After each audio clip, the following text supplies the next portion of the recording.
Sean bienvenidos al último día del tercer simposio de la salud respiratoria Inframédica 2023.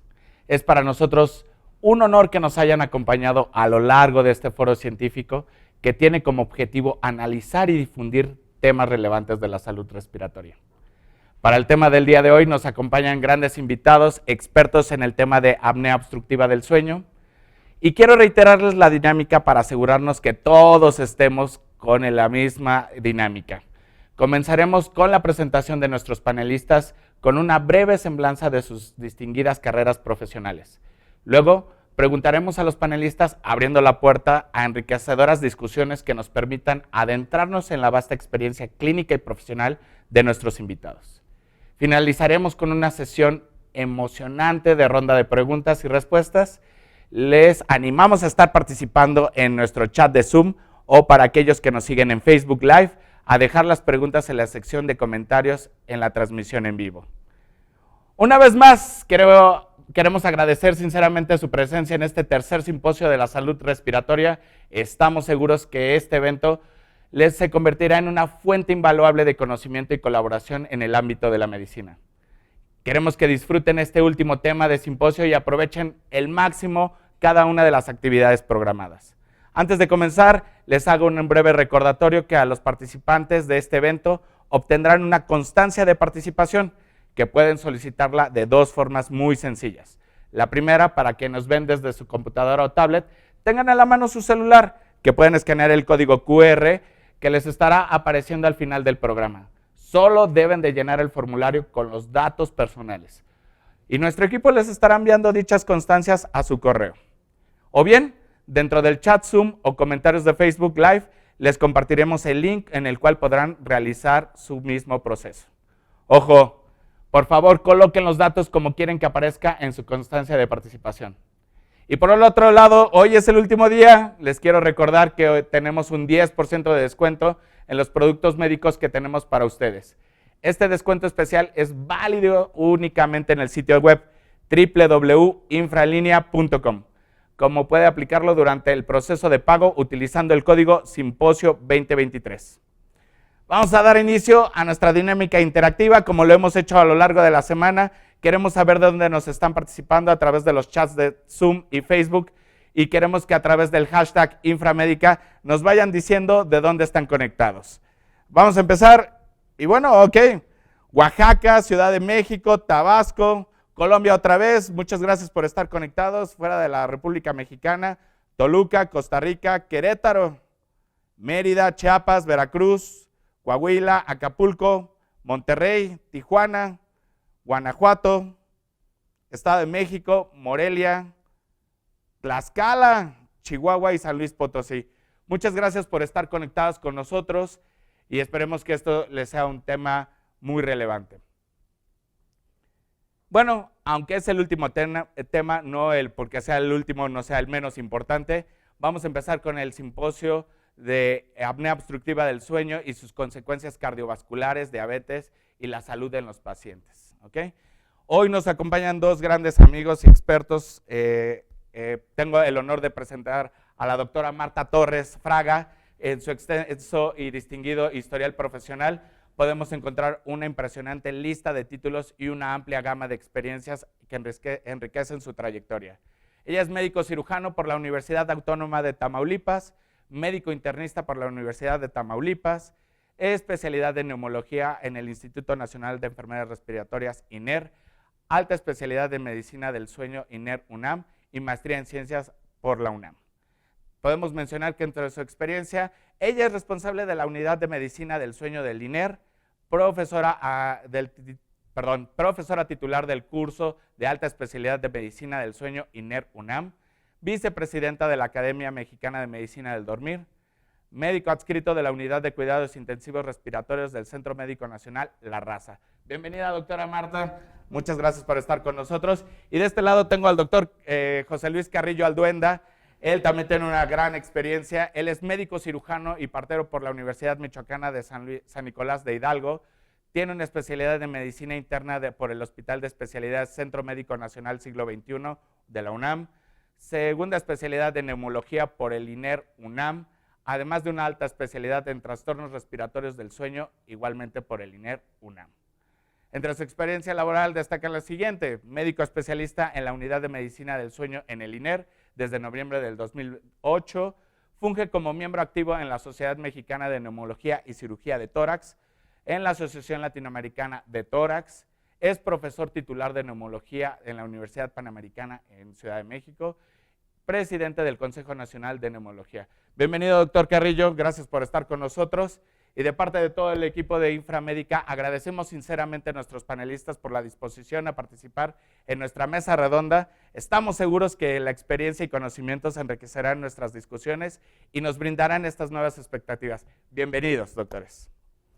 Bueno, pues yo tengo una serie de preguntas, doctores, porque esto es un tema que pues todo el mundo creemos que el roncar, que es el síntoma que de estos pacientes presentan, es muy común, ¿no? Y todos decimos el mito de está durmiendo perfecto. Pero ¿qué es la apnea obstructiva del sueño, doctora? Si nos puede aquí llevar por este tema. Muchas gracias, Ahmed. Bueno, pues la apnea obstructiva del sueño es una enfermedad. Hasta hace poco se quería como minimizar un poco su problema, su trascendencia, y se refiere a una enfermedad en la que hay episodios repetidos de obstrucción a nivel de la vía aérea superior, es decir, a nivel de la faringe, en donde el flujo aéreo no puede fluir adecuadamente como se ve en la imagen. Los músculos y los tejidos de la vía aérea superior se relajan durante el sueño, por eso es que la gente ronca. Roncar no siempre es un dato de que la gente está durmiendo muy bien. Dormido, sí está. Bien, sí. No. Entonces, estos periodos que se repiten cíclicamente durante toda la noche, no se quedan ahí. Es decir, no el flujo aéreo se detiene y luego se reinicia y no pasa de ahí. La verdad es que a nivel médico sabemos que hay mecanismos de daño muy bien establecidos, entre los que se pueden identificar un fenómeno de hipoxemia intermitente, ¿no? Ahora que tuvimos mucho acercamiento con lo peligroso que es que nos falte el oxígeno, ¿no? A raíz de la pandemia, podemos imaginar que la apnea obstructiva del sueño tiene ese mecanismo cada noche el paciente está sometido a un periodo de hipoxemia y de reoxigenación. Al mismo tiempo, una pregunta muy común que hace la gente es si se puede morir en una apnea obstructiva del sueño, es decir, una pausa durante la respiración. La respuesta es que en general no. ¿Por qué? Porque nuestro cerebro afortunadamente tiene la capacidad de alertarse para detener ese problema respiratorio que se presenta durante el sueño. Sin embargo, tiene su costo, ¿no? Conserva la vida, pero fragmenta el sueño, ¿no? Y entonces un periodo que debería ser de descanso cerebral se convierte en un ciclo de alertamientos que tiene consecuencias muy bien establecidas. Y también, bueno, cambios de presión intratorácica que también tienen su participación. Esto va a ocasionar síntomas, ¿no? Todo esto que pasa cuando tú solamente estás viendo que el paciente ronca o deja de respirar, todo esto que está sucediendo tiene repercusiones diurnas, ¿no? Entonces, el principal síntoma es que la gente tiene mucho sueño durante el día. Claro, no va a dormir. Porque no está durmiendo bien. Esa fragmentación que ya te mencioné tiene su costo de que no permite el descanso adecuado. Entonces, esto conlleva una serie de trastornos cognitivo-conductuales, problemas de destreza, problemas de aprendizaje, de consolidación de la memoria, y entonces es todo un problema muy trascendental. Además de los síntomas nocturnos, ¿no? Que el compañero de cama no puede dormir, está molesto por el ronquido que suele ser intenso en estos pacientes. Entonces no va a afectar nada más a una persona, sino también a la pareja de cama. Por supuesto, exacto. Y bueno, por si todo esto no fuera poco, a largo plazo estas alteraciones, si se sostienen en el tiempo, tienen complicaciones muy importantes en problemas de salud que cobran vidas. Pero bueno, ya lo platicaremos en el momento de las complicaciones. Perdón, ¿qué pasa con los dispositivos hoy en día, el dormir, que está ahí alterando el sueño? Bueno, el tener dispositivos, estamos demasiado acostumbrados a los dispositivos electrónicos, ¿no? Pero nuestro nuestra evolución no ha dado tanto tiempo suficiente en contacto para que tenga esos elementos o ese tiempo para evolucionar lo suficiente. En pocas palabras, tener una pantalla que nos esté emitiendo luz cada tarde o noche en el momento en que ya debería estar oscuro es una estimulación. Le estás diciendo a tu cerebro, no duermas, no duermas, no duermas, ¿no? Entonces, definitivamente el uso de dispositivos tan común, tan frecuente y no medido, por supuesto que tiene consecuencias a la salud. De acuerdo. Pues entonces esto es lo que lleva pues, a un gran problema de la salud, ¿no? Y a nivel nacional, público, ¿cómo nos afecta esto, doctor Carrillo? Bueno, pues fíjate que la apnea obstructiva de sueño se puede ver como un problema de salud pública, ¿no? Pública a nivel mundial y definitivamente aquí en nuestro país, ¿no? Definir un problema de salud pública a veces no es tan fácil. Claro. Un padecimiento, para poderle dar esa categoría de salud pública, pues tiene que ser un padecimiento muy frecuente, muy relevante, tiene que tener un diagnóstico y un tratamiento. La relevancia, el diagnóstico y el tratamiento de la apnea obstructiva de sueño creo que lo vamos a ir platicando en esta mesa, ¿no? Correcto. Entonces, justo aquí es donde yo quisiera hablar de la frecuencia. Okay. La apnea obstructiva de sueño es un padecimiento muy frecuente, ¿no? En México se calcula una prevalencia de 10%. ¿Qué significa eso? Pues que más o menos el 10% de los mexicanos adultos padecen apnea obstructiva de sueño, ¿no?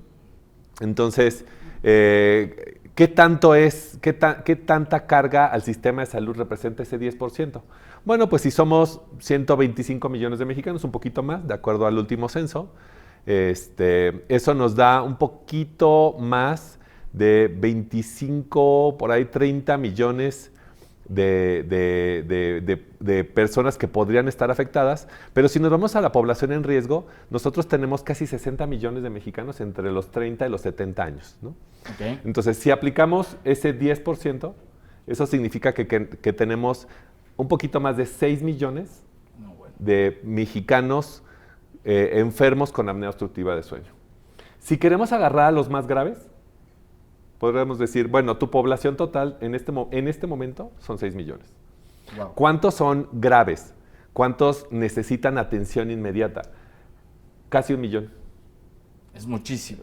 Entonces tenemos 1 millón de adultos en su etapa productiva de la vida, okay, entre los 30 y los 70 años de edad, con una apnea obstructiva del sueño grave. Ahora, esos son los que tenemos ahorita. Ok, y más... Mexicanos nacen todos los días. Claro, claro, por supuesto. Entonces, y crecen, ¿no? Entonces, ¿cuántas personas se van sumando año con año a estos millones de personas enfermas? Bueno, pues en México el cálculo es más o menos 1,500 mexicanos por cada 100,000 habitantes por cada año. Entonces, tenemos una gran población afectada y se nos van sumando personas enfermas que requieren su atención. Y entonces eso nos lleva a darle esta connotación. La apnea obstructiva de sueño es un problema de salud pública en este momento en México y es un problema que va creciendo año con año. Y pues la cuestión es que sepan que realmente existe la patología, ¿no? Los pacientes que realmente se vayan a hacer un estudio. Pero ¿cómo se diagnostica esto, doctor? Bueno, pues sí, definitivamente el problema de la apnea obstructiva de sueño es que es un problema que puede estar oculto, ¿no? Okay. Yo creo que, como decía Marta hace rato, algo muy importante es la sospecha. Antes de pasar a los tipos de estudio, ¿cómo sospechamos que alguien tiene apnea obstructiva de sueño? Bueno, las manifestaciones son bastante inespecíficas. Claro. Y nos tenemos que enfrentar un poco a que de repente tenemos ideas un poco equivocadas alrededor del sueño, ¿no? Decían el ronquido. El ronquido es el síntoma cardinal de la enfermedad. El problema es que roncamos mucho y pensamos que puede ser un signo de buen dormir. Correcto. ¿No? Eso decimos, es como el mito, ¿no? Hasta de las abuelitas. Sí. Dejen a mi hijo. No lo despierten. Está roncando bien rico. Exacto. Y el hombre se está ahogando. Correcto. Entonces, no está teniendo oxígeno suficiente. Entonces, ronquido. Las apneas, sobre todo cuando son graves, son muy notorias. Se pueden ver fácilmente. Entonces, una persona que está a un lado puede darse cuenta que, ay, dejó de respirar. Ay, ya volvió a respirar otra vez, ya se está ahogando otra vez. Incluso hay personas que pasan en vela toda la noche cuidando al familiar, decir, no, es que se me va a ahogar, ¿no? También se pueden buscar complicaciones directas de la apnea, okay, como por ejemplo hipertensión arterial, obesidad, un cuello ancho, podría ser algunos datos que deberían de alertarnos y de pensar que podríamos tener apnea obstructiva de sueño. Hacer el diagnóstico clínico no es tan fácil, requerimos un estudio de sueño y en ese sentido tenemos dos pruebas para hacer el diagnóstico. Uno es la polisomnografía, que es un estudio que consiste en medir una serie de variables electrofisiológicas cuando estamos dormidos. Y la otra es la poligrafía, que es un estudio más sencillo, pero más enfocado a la respiración, ¿no? Entonces, si lo que queremos es ver estas apneas, pues una poligrafía respiratoria puede resultarnos bastante bien. Y aquí lo vemos en esta imagen.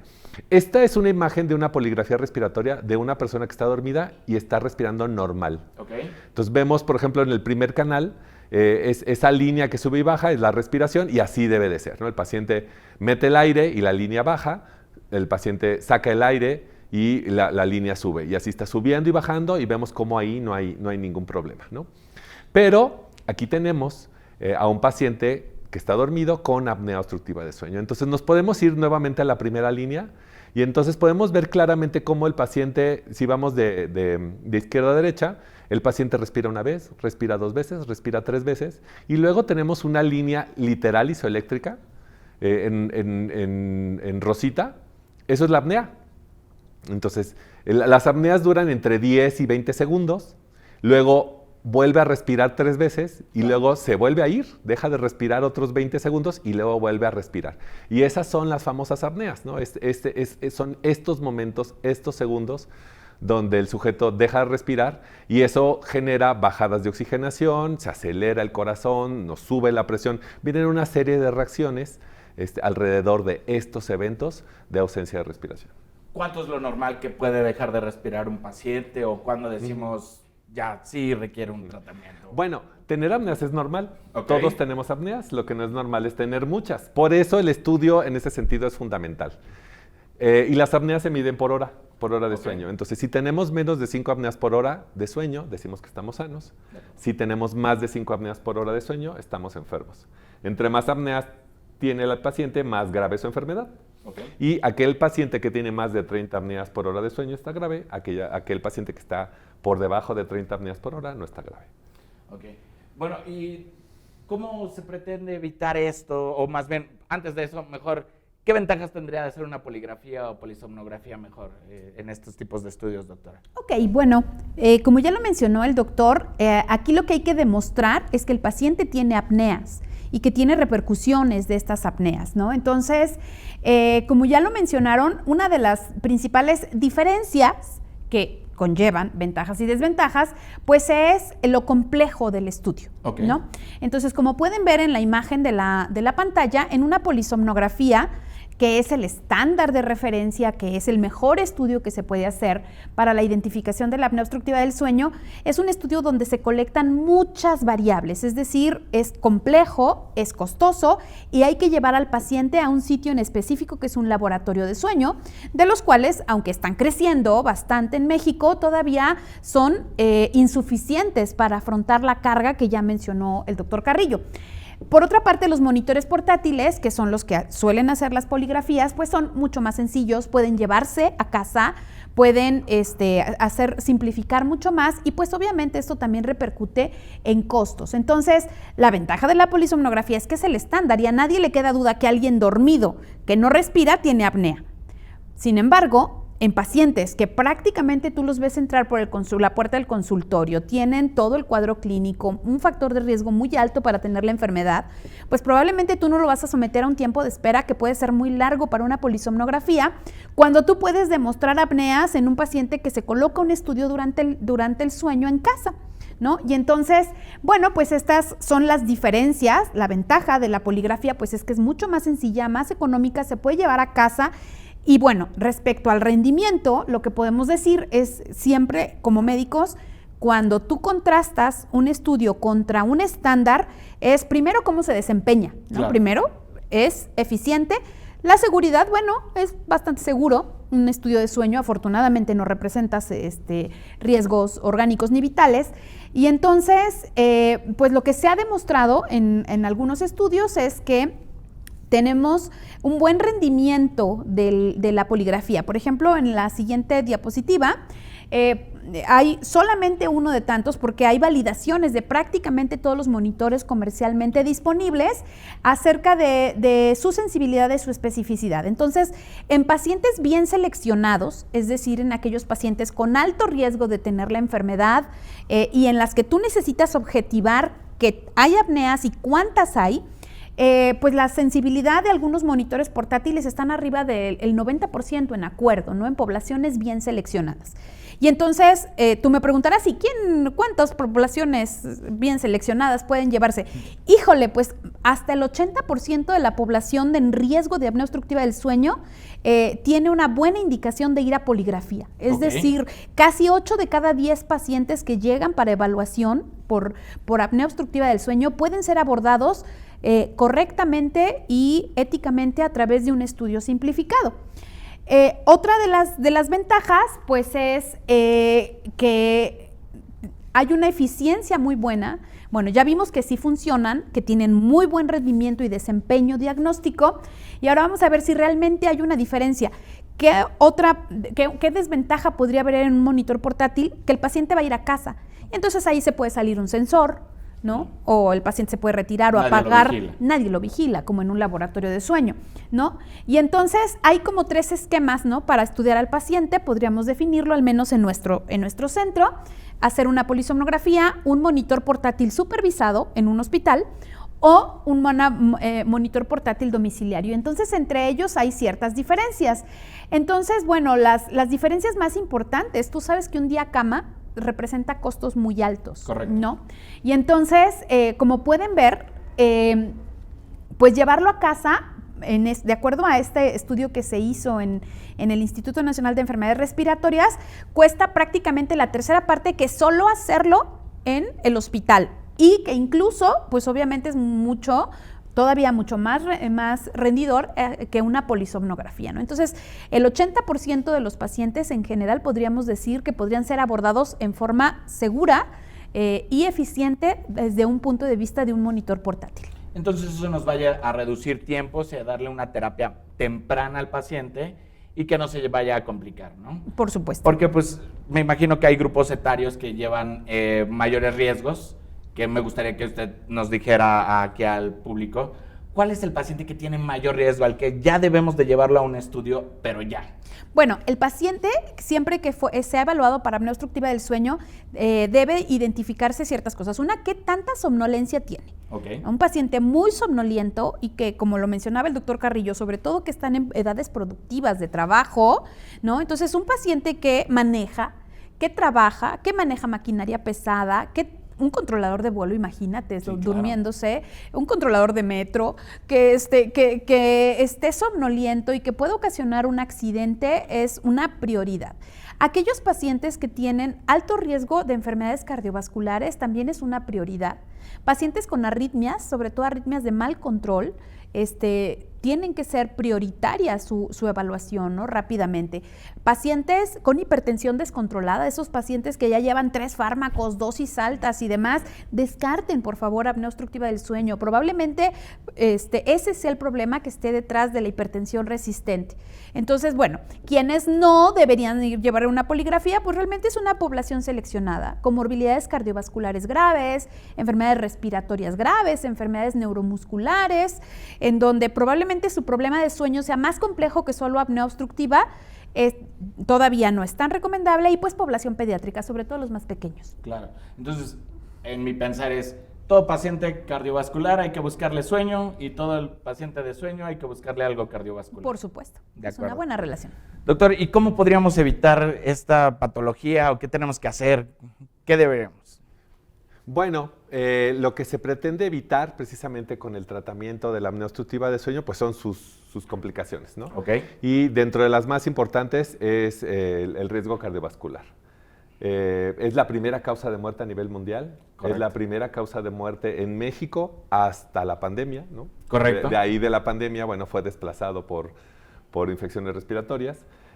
Ahora, estas muertes cardiovasculares, al acabarse la pandemia, están regresando, ¿no? Entonces, claro. Es prioritario que demos tratamiento. para evitar estos riesgos cardiovasculares. Algo también muy importante es evitar los accidentes. Okay. Entonces, el tratamiento de la apnea obstructiva de sueño disminuye el riesgo de sufrir un accidente tanto vehicular, laboral y doméstico, ¿no? Ayuda al control de la presión arterial. La hipertensión arterial sistémica es un problema fuerte en México. Alrededor del 35% de los mexicanos padecen hipertensión arterial, entonces también ahí hay una población muy importante que se puede beneficiar con el tratamiento de la apnea obstructiva de sueño. También ayuda al control de la diabetes mellitus, que también tenemos otro fuerte problema en México. Más o menos el 15% de los mexicanos padecen diabetes mellitus. Y quizás algo que se nos olvida, y no tanto son las complicaciones, es la mala calidad de vida. Okay. Un paciente con apnea obstructiva de sueño tiene una pésima calidad de vida. Tiene un sueño no reparador, de mala calidad, despierta cansado, fatigado, con una tendencia a dormirse fácilmente, y eso tiene una gran repercusión sobre la calidad de vida de esa persona, ¿no? Entonces, darle tratamiento no solo va a disminuir complicaciones, también va a mejorar su calidad de vida. Okay. Esa persona va a dormir bien. Y volviendo al compañera de habitación, eso también está medido.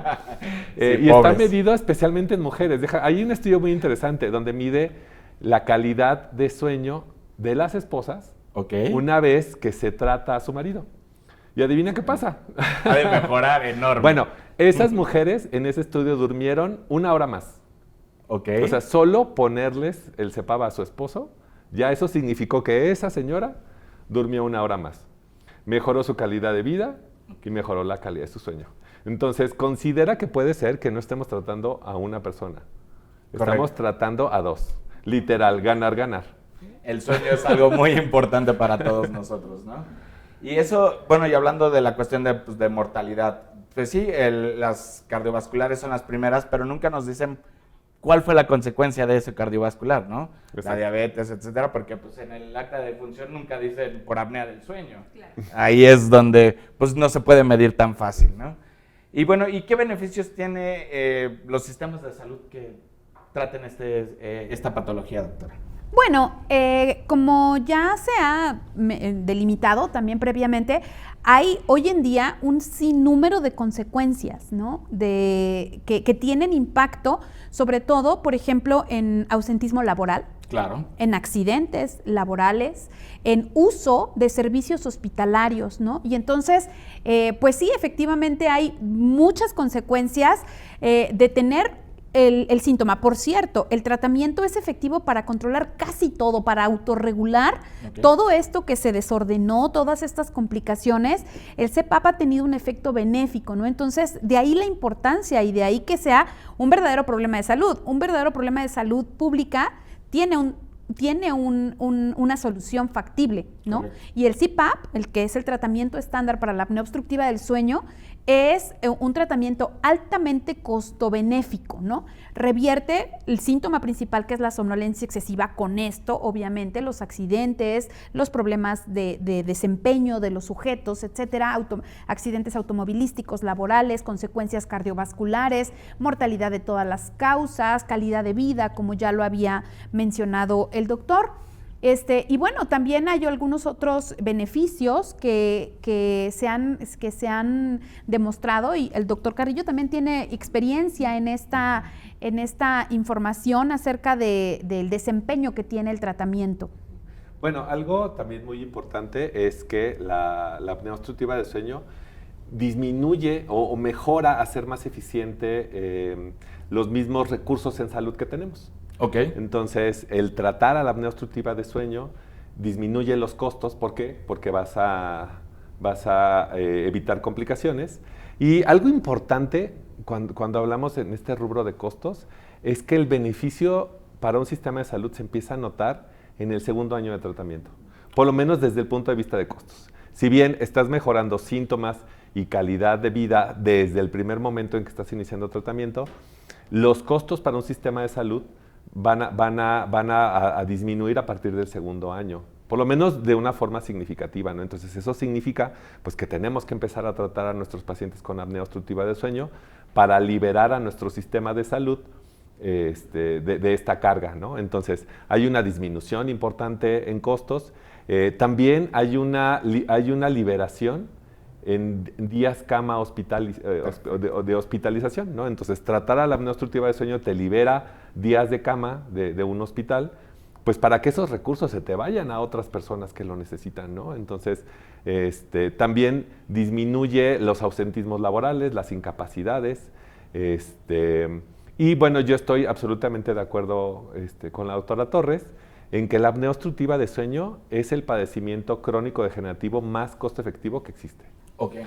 En todo este ámbito de salud no hay nada más costo efectivo que diagnosticar y tratar apnea obstructiva de sueño. O sea, nuestros sistemas de salud, que afortunadamente cada vez lo hacen mejor, ¿no? Correcto. Deben de diagnosticar, deben de cubrir el diagnóstico y el tratamiento, ¿no? Yo a veces hago comparaciones que a veces suenan inapropiadas, pero si lo comparamos con cualquier otro padecimiento, con el que tú quieras. Correcto. No voy a decir sí. Entidades porque a veces me lo han tomado a mal, pero cualquier cosa, cualquier padecimiento crónico degenerativo te sale mucho más caro y obtienes mucho menos que diagnosticar y tratar a tus pacientes con apnea de sueño. Bueno, y una pregunta pues, al aire y quien me la quiera contestar. ¿Cómo estamos en México? ¿Qué, a nivel mundial, cómo ven cómo lo estamos haciendo? ¿Qué falta? ¿Dónde estamos parados? ¿Y a dónde vamos? A pesar de nuestra juventud, Claro que salta a la vista, nos ha tocado ver transición. Yo creo que, a reserva de lo que opina el doctor Carrillo, en los años que tengo de desempeño en la medicina del sueño, he visto una gran evolución, ¿no? Simplemente la entidad, la institución que cubre más del 50% de nuestra población en México, cada vez tiene mayor cobertura, ¿no?, de la enfermedad, ¿no? Y entonces ahí ya tienes un avance muy importante. Lo hace cada vez más y cada vez mejor, ¿no? Y ha ido puliéndose en esta última década de la cual he sido testigo. Creo que ha avanzado mucho. Ojo, falta la otra mitad de la población. Correcto. Pequeño detalle, avanzamos la mitad, pero nos falta casi la mitad de población de cubrir, ¿no? Y creo que es uno de los grandes problemas. La gente, por necesidad, cuando no tiene esa cobertura, pues busca la manera, ¿no? Y a veces es conmovedor la forma en que la gente busca resolver su problema de salud, ¿no? Y como ven, los beneficios del tratamiento hacen esfuerzos y lo mantienen. Sin embargo, pues es injusto que todavía sea tan poco cubierta este sector, ¿no? Entonces, creo que es el otro gran salto que falta. Depende con quién te compares, ¿no? Es en dónde estamos, ¿no? Si te comparas con países en donde la cobertura es universal, pues obviamente todavía estamos muy lejos de cubrir.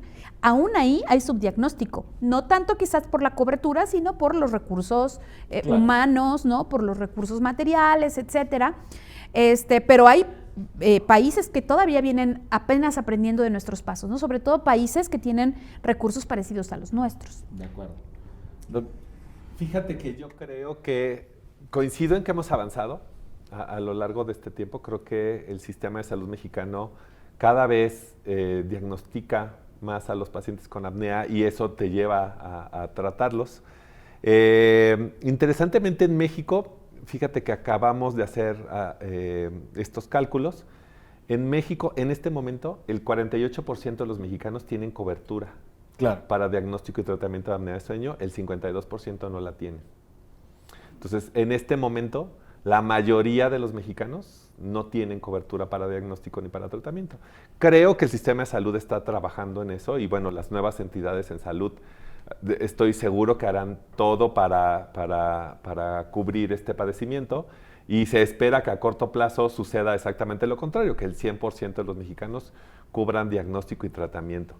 Dentro de estos análisis que hemos hecho recientemente, comparándonos con Latinoamérica, fíjate que en Latinoamérica, y en eso podríamos un poco sacar a México de ahí, en la mayoría de los países que recientemente fueron analizados, sucede un fenómeno muy interesante. Cubren diagnóstico, pero no cubren tratamiento. Wow. En Latinoamérica la mitad. Okay. La mitad sucede. Es un poco incomprensible esa situación, pero la mitad de los países te dicen, yo cubro diagnóstico, pero no cubro tratamiento.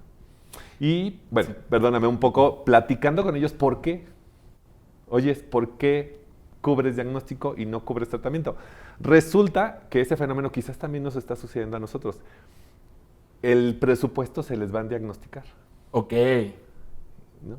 Y se están quedando sin presupuesto para el tratamiento. Entonces, de ahí viene la necesidad de bajar costos en diagnóstico.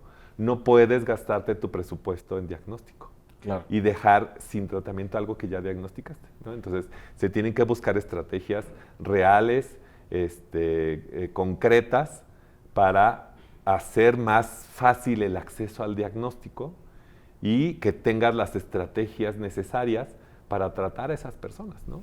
Claro, yo creo que el beneficio de pues, tratar algo pues es un ciclo, ¿no? Desde el tratamiento, el diagnóstico, luego el tratamiento y el seguimiento, ¿no? Por supuesto. Eso son los 3 pilares de cualquier patología y que sea un éxito para el sistema de salud. Bueno, pues este es un tema pues larguísimo y me encantaría que siguiéramos, pero lo que me interesaría ahora es qué es lo que nos está preguntando el público, ¿no? Y pues me gustaría que empezara a recibir unas cuantas preguntas tanto del Facebook como del Zoom y pues hacérselas a ustedes y ustedes nos puedan retroalimentar de su sabio conocimiento. A ver, aquí tengo la primera. Una vez iniciado el tratamiento, ¿cada cuánto se repite el estudio de sueño o se reajustan los parámetros del dispositivo de CPAP? Bueno, aquí son 2, ¿no? ¿Cada cuánto se tiene que hacer otra vez el estudio, doctora? El paciente, que eso, yo creo que eso es algo que adolecemos, ¿verdad? Es muy raro, muy preciso el caso en el que se justifica volver a hacer un estudio. Ok. Hay una máxima en este mundo que en general los problemas de salud, sobre todo de una entidad crónico-degenerativa, solo pueden empeorar. Claro. ¿No? El paciente solo va a ganar más peso, el paciente solo va a envejecer, el paciente en general va a mantener, si su trayectoria de vida se continúa sin muchas alteraciones que lo lleven a la caquexia, y que la caquexia ya es inminente, ¿no? Claro. De que no va a durar mucho. La realidad es que no se me ocurre otra condición en la cual tú pudieras sospechar que el paciente tendría que hacerse repetir un estudio. ¿En qué casos? Solamente muy contados. Bueno, aquel paciente que pierde un peso excesivo, ¿no? ¿Cómo cuánto? Mucho más del 10% de peso corporal, que en cuyo caso no se recomienda reestudiar, retitular. La apnea obstructiva del sueño seguramente ahí va a estar, claro, ¿no? ¿En qué pacientes sí? Bueno, pues a lo mejor en aquellos casos leves o moderados que se sometieron a un tratamiento, por ejemplo, quirúrgico, ¿no? O en aquellos pacientes leves a moderados o aquellos pacientes que tienen un tratamiento como un dispositivo de avance mandibular, esas guardas que hacen una tracción mandibular para abrir la vía aérea. En ellos se tiene que hacer el seguimiento, no porque se les haya quitado, sino para ver cómo resultó ese tratamiento. Okay. Pero en general, en el paciente con apnea obstructiva del sueño sin alguna otra intercurrencia o tratamiento de segunda línea, no se justifica el hacer. Si ya platicamos en lo abrumador que resulta el diagnóstico, imagínate que estés repitiendo diagnósticos en gente que solo va a empeorar. Segunda pregunta. Retitular, esa es otra cosa, no es volver a estudiar, es ver si las necesidades de presión del paciente van cambiando. Tip número 1, primero fíjate qué tipo de tratamiento tiene el paciente. Okay. Los dispositivos automáticos que están muy disponibles hoy en día, pues prácticamente ya quitaron esa recomendación, ¿no? Tú solamente, si tienes un automático en forma fija, pues lo programas en automático, o en ese paciente que está en forma automática, tú solamente tienes que ver qué presión ha estado alcanzando el paciente, porque el equipo solito está retitulando cada noche. Claro. ¿No? Entonces, si tú tienes un equipo automático, tampoco se justifica que tú retitules a un paciente, porque lo tienes en un modo automático de presión positiva. En aquel paciente que lo tienes en forma fija, la presión positiva, y que solo recibe un nivel de presión ya preestablecido, lo que tienes que hacer es preguntarte, ¿regresaron síntomas? Ah, Ok. caray, ¿qué está pasando? ¿No? Porque el paciente se siente cansado, tiene somnolencia, etcétera. O en aquel paciente que ganó demasiado peso o que perdió peso y ya percibe que la presión es excesiva para su tratamiento. Ok, perfecto. Tengo una segunda pregunta. Ah, el- ¿Cuándo se puede prescribir CPAP o BiPAP para el inicio de una terapia de apnea obstructiva del sueño? Bueno, en apnea obstructiva de sueño, el 99% de los pacientes pueden estar bien tratados con un CPAP. Ok. Entonces, en el 99% de los casos no es necesario pasar a un binivel, ¿no? ¿Cuáles podrían ser algunas situaciones? El paciente tiene apnea obstructiva de sueño más otra enfermedad, ¿no? Ok. Quizás lo más común, alguna enfermedad respiratoria. O sea, no solo está apnea obstructiva de sueño, el paciente tiene enfermedad pulmonar obstructiva crónica porque fumó mucho, quizás es apnea obstructiva del sueño más algunas secuelas de algo. Ahorita están muy en boga las secuelas de COVID, ¿no? Algo Claro. así, enfermedades fibrosantes del pulmón, algo que te haga requerir un tratamiento no solo de un equipo que te quita las apneas, Ok. ¿no? De un aparato que te apoya con respiración. Entonces, de ahí donde ese sería como el aporte de un BiPAP o binivel. Otras situaciones podrían ser personas muy obesas. Claro. Ahora hablamos de personas muy obesas, ¿no? Con ¿Qué tanto es tanto? índices de masa corporal por arriba de 40. Hablamos de Ok, obesidad mórbida. mórbida, incluso súper obesidad, ¿no? Ya arriba de 50 kilogramos por metro cuadrado. Muy seguramente su requerimiento de presión es tanto que un CPAP no podría no llegar a ser suficiente. Ahora, incluso en esos casos, primero intentamos un CPAP. Y si no obtenemos el resultado adecuado, bueno, pues cambiamos a un binivel, ¿no? Entonces, Ok. en general yo diría que son situaciones muy puntuales. O sea, deberíamos y de empezar escasas. con un Con CPAP. un CPAP. Si no funciona, escalamos, como Sí. cualquier tratamiento, ¿no? Así O es. sea, no es como, porque es BiPAP, vámonos Ya. por esto. Es lo extremo, ¿no? Y no necesariamente mejor. Claro, ¿no? claro, claro. Bueno, otra pregunta, ¿cuáles serían las recomendaciones que se nos darían para tener mejor apego al tratamiento? Claro, porque pues es una mascarilla que va iniciando el paciente, etcétera. ¿Cuál sería lo mejor para Como estar- en muchas áreas, de todo. La palabra mágica es educación, Ok, ¿no? El paciente va a recibir un tratamiento que es poco conocido para él, ¿no?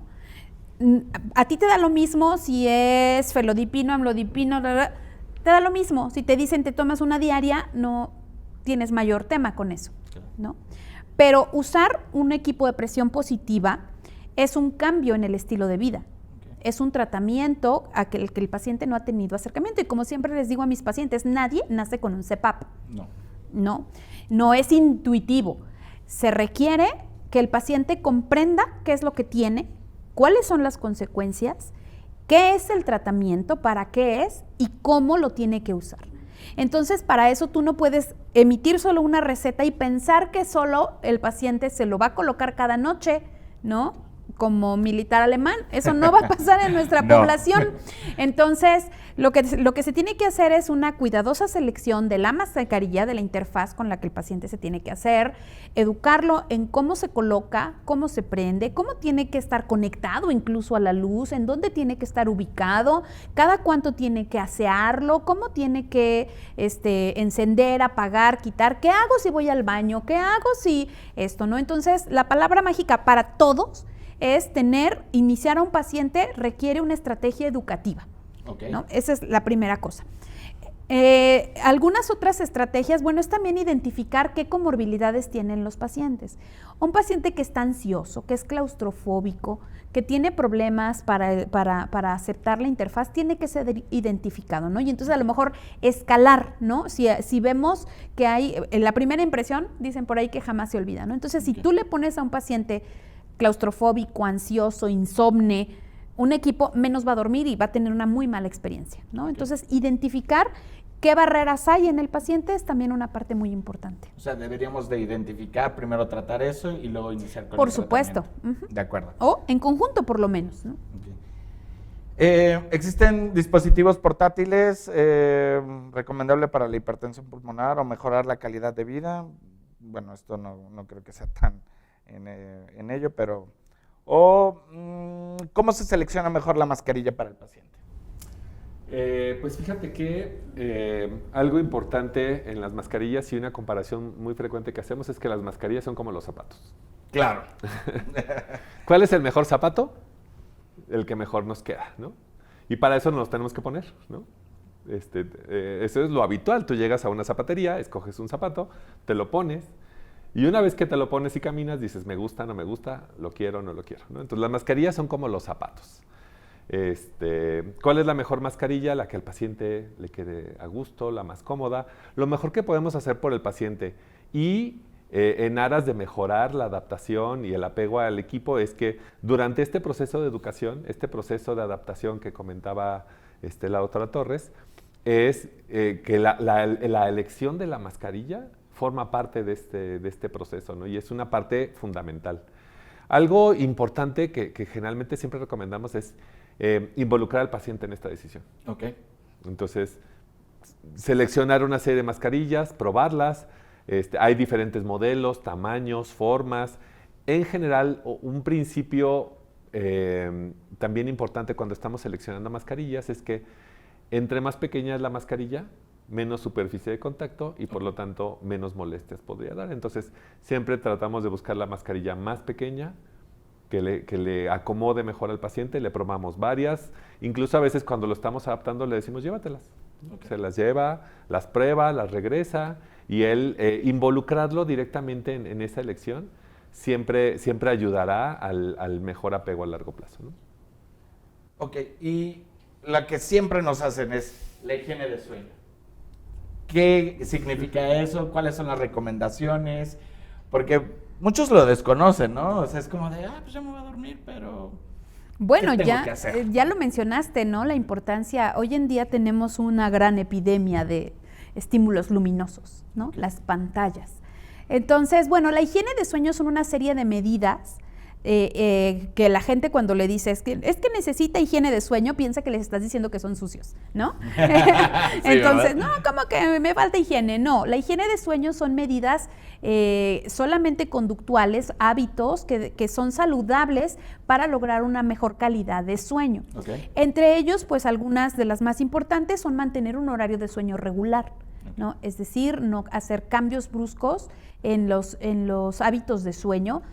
Tratar de dormir a la misma hora, despertar a la misma hora, mantener un espacio para dormir adecuado, que no haya mucho ruido, que su temperatura sea adecuada, ni muy caliente ni muy fría, que, por ejemplo, también en medidas de consumo de alimentos, que no haga cenas copiosas, que no ingiera alcohol o tabaco en las últimas horas de la noche, que el ejercicio intenso, sobre todo si es de alto impacto, no se realice cerca de la hora de ir a dormir porque eso energiza, ¿no? Y entonces prepara nuestro cuerpo para estar en alerta. Y esta serie de medidas ha demostrado que son pues la primera causa de que la gente no duerma bien, ¿no? Okay. Aquí también me hacían, es una de las más comunes, los tratamientos quirúrgicos. Para nuestro tipo de sueño, bueno, tienen indicaciones muy puntuales. La mayoría de los pacientes adultos, su primera línea de tratamiento es un CPAP, especialmente si hablamos de un caso grave, ¿no? Okay. de aquella persona que tiene más de 30 apneas por hora. ¿Cuál es el mejor paciente para un tratamiento quirúrgico? Aquel en el que se identifica un defecto, algo anatómico, algo ahí que está generando el problema. Entonces, si lo corriges, puedes llegar a curar la enfermedad. Okay. El problema es que la mayoría de los adultos no lo tienen, ¿no? ¿Cuál es la principal ventaja o por qué el CPAP es la primera línea de tratamiento, te digo, especialmente en pacientes graves? Porque el efecto de CPAP es generalizado, es en toda la vía aérea. Tenemos un problema donde toda la vía aérea superior se colapsa cuando vamos a dormir, ¿no? Y entonces un CPAP la feruliza toda, ¿no? Entonces la mantiene abierta toda, tiene un efecto sobre toda la vía aérea, ¿no? Esa es la principal ventaja sobre un tratamiento quirúrgico que lleva un lugar, un sitio de acción en especial, ¿no? Okay. No hay un efecto generalizado y entonces ahí es donde vienen la mejor capacidad de CPAP para eliminar los eventos obstructivos. Aquí otra que es el oxígeno. ¿Un paciente con CPAP debe llevar oxígeno? Si no, ¿por qué? ¿Qué piensan? Bueno, el oxígeno es un tratamiento muy específico para paciente neumópata crónico. Ok. ¿No? Entonces, todo aquel paciente que justifique el uso de oxígeno porque tiene EPOC, o como ya lo mencionó el doctor Carrillo, ¿no? Secuelas de COVID muy grave, que cada vez quedan menos. Okay. Enfermedades fibrosantes, etcétera. Bueno, si el paciente ya tiene indicación de usarlo, incluso despierto, y documentas apnea del sueño, es lógico que vas a tener que asociarlo, ¿no? En otros contextos, sobre todo en personas que vivimos en altitud, ¿no? Que de pronto nos estresamos, ¿no? Ah, caray, pues ya se le quitó la apnea, pero sigue todavía ahí.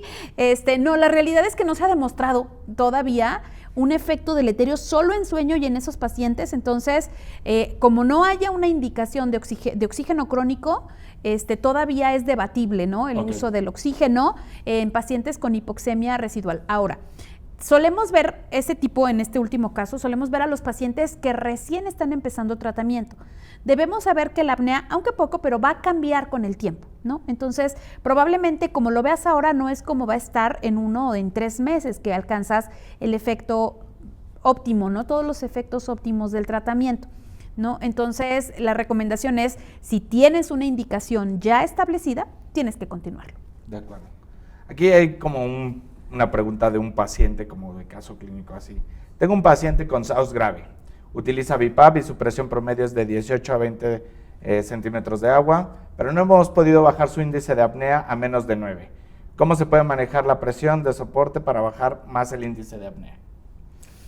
Bueno, pues fíjate que yo no lo veo nada maltratado. No. El objetivo del tratamiento, nosotros decimos que un paciente está bien tratado cuando el residual, que son esas apneas que nos queda a pesar de tener el equipo puesto, nos queda por abajo de 10. Okay. Entonces, en ese sentido, este caso cumple esa definición. Entonces, yo creo que este paciente está bien tratado. Óptimamente bien tratado, que quizás es lo que buscan, es aquel paciente cuyas apneas residuales nos quedan por abajo de 5. Okay. Que era ese nivel de normalidad con el que empezamos esta charla, ¿no? Entonces, claro, yo les diría, no se desesperen, el tratamiento que están haciendo es muy bueno. Quizás, como acaba de decir la doctora Torres, nos falta un poquito de tiempo. La vía aérea va a ir mejorando todavía más, se va a desinflamar y quizás ese residual baje por abajo de 5, ¿no? Si no lo consiguen, yo no me estresaría, porque creo que subir la presión puede salir contraproducente, ¿no? Ya estamos en los límites de presión. Subirle la presión puede ser que entonces mejor alteremos el apego, ¿no? Okay, claro. O sea, que al paciente le cueste trabajo. ¿Por qué? Porque va a recibir más presión, porque se le va a fugar más el aire, porque va a tener más molestias y quizás eso nos llegue a que el paciente ya no quiera usar su equipo o tengamos problemas ahí, ¿no? Entonces yo no le subiría la presión, le daría tiempo a que esas apneas, estoy seguro que con el tiempo van a bajar. De acuerdo. Otra, la cirugía bariátrica como tratamiento de la apnea del sueño, o es más bien complementario más que nada. Bueno, la cirugía bariátrica es tratamiento para la obesidad. Correcto. ¿No? Fíjate que hay estudios que han seguido a los pacientes sometidos a cirugía bariátrica con buenos desenlaces de peso. Sin embargo,